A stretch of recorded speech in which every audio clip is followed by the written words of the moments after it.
Okay, so the first trailer for Predator Badlands has finally been revealed, and it is taking the franchise in a bold new direction. Yeah. And that is our first hot topic, brought to you by MJ the Musical at Walton Arts Center. So for the first time ever, the film is going to feature Predator as the protagonist rather than the villain. So it's set in the distant future on a remote planet. Predator Badlands follows a young predator named Deck who has been rejected by his clan. He finds an unexpected ally in Thea, played by Ellie Fanning, and together they embark on a dangerous journey in search of the ultimate adversary. It's directed by Dan Trachtenberg, who was the director of Predator Prey. Yeah. And it hits theaters on November 7th. I'm so excited about this.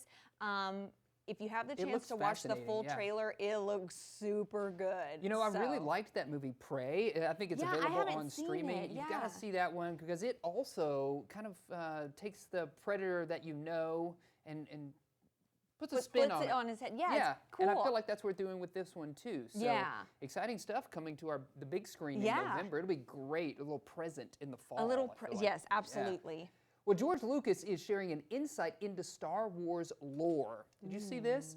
Appearing at the 45th anniversary screening of The Empire Strikes Back on the opening night of the 2025 TCM Classic Film Festival last week, Lucas explained why Yoda speaks out of order. He said, quote, because if you speak regular English, people won't listen that much. But if he had an accent or it's really hard to understand what he's saying, they focus on what he's saying. I had to figure out a way to get people to actually listen, especially 12-year-olds, which is such a valid point, you know. Makes sense. Absolutely. Getting a 12-year-old to listen, giving him a little bit of a nuanced speech pattern is fascinating. Because you have to kind of repeat it to yourself a little bit, Yes. and then you get it. So I like that. And you know what, I think Yoda has become one of those things that we have been around that sort of Yoda lore for so long. We get it, right? But as a kid, hearing it for the first time, what an ear grabber that would have been. Absolutely. So, yeah, that's cool. Yeah. Okay, now this is exciting. So BAFTA winner Emma Mackey will journey from Greta Gerwig's Barbie world to the land of Narnia. So she's teaming up with the director for the adaptation of the Narnia based on the C.S. Lewis books. So that's going to be on Netflix. So she's going to take over the role of the White Witch. Charlie XCX had previously been linked to it. No word on why she kind of departed from that, but Mackey's going to join the cast, and it includes Daniel Craig as Uncle Diggory Kirkle and Meryl Streep as the Lion Aslan.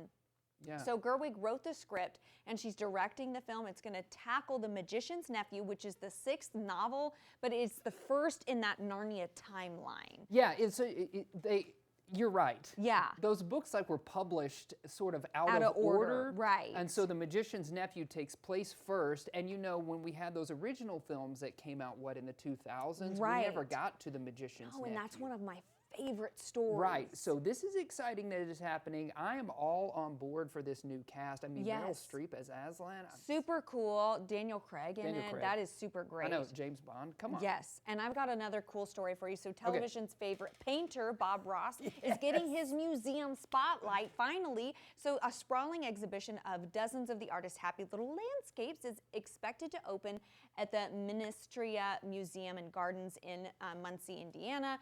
So later this year or early next year. They're not quite sure. It's going to feature some of the 200 works donated by his estate and created during and after his show, The Joy of Painting, which was on PBS for all of those years. It's going to include the last work that he painted on air, The Wilderness Way.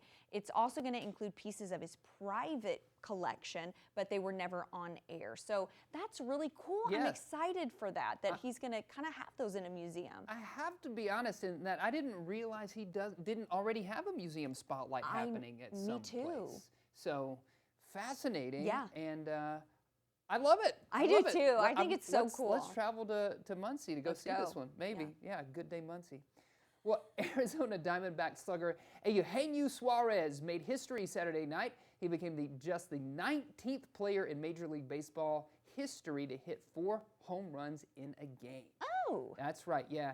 Eugenio said he's been off to a slow start this season, exploded to 4 homers, tying the game in the 9th and electrifying the Chase Field crowd. Though the D-backs ultimately did lose the game to the Braves in extra innings, Suarez called the night a gift and one he'll never forget. The 33-year-old now joins elite company in MLB history after an unforgettable performance. Slugging for the fences, man. Man.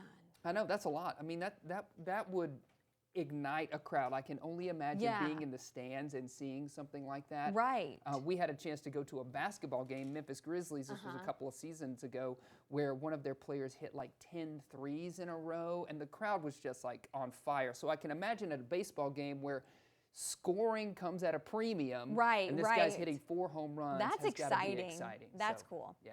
Well, Bill Hader and Daniel Zellman are currently developing an HBO series centered on Jim Jones and the infamous events at the People's Temple Agricultural Project, aka Jonestown. So Hader is being eyed to also star in the show as well. He's co-writing it with Zellman, and they both will serve as showrunners and executive producers.